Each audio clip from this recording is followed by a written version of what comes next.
চলে এসেছি মামার বাড়িতে ঘুরতে। আর এই যে দেখো, এটা হচ্ছে আমার মামার মেয়ে। তাই রাস্তা দিয়ে দুজন মিলে চলে এসেছি, মামার মেয়ে আর আমি। কারণ রাস্তার দিকটা ভালো ভিডিও হবে, তাই বোন বলছে যে চলো দিদি ঘুরে আসি একটু। আর আসলে মানে আমার মামার বাড়িটা আর পিসির বাড়িটা না একটা জায়গাতেই। এই যে এসছি, এটা হচ্ছে পিসির ছেলের ভাইয়ের বউয়ের সাথ, তাই এসছি। আর একটা মামারও বাড়ি আর একটা মামার মেয়ে, তাই দুটো জায়গায় ঘোরা হয়ে গেল। তাই ভাবলাম যে একটু তোমাদের সাথে শেয়ার করি, তাই নিয়ে চলে এসেছি এই ভিডিওটা। আর রাস্তায় বেরিয়েছি আমরা, আর ছেলে আর আমি দুজন মিলেই এসেছি, আর কেউ আসেনি। মানে রনিতার বাবা ওরা সব বাড়িতেই আছে।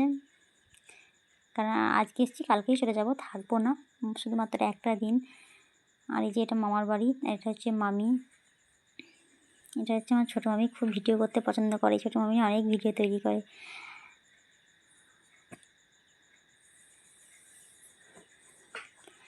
আমি এসেছি, আমার বাবাও এসছে। এই যে বাবা একটু ঘুমাচ্ছে।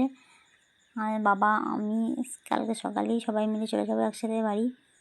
আর এই যে দেখো দিদা বাড়িতে, আর যে যাই থাকুক না, দিদা ছাড়া না থাকলে না বাড়িটা পুরো ফাঁকা ফাঁকা লাগে। তাই জিজ্ঞাসা করলাম, দিদা তুমি তো বাড়িতে আছো, দাদু কই?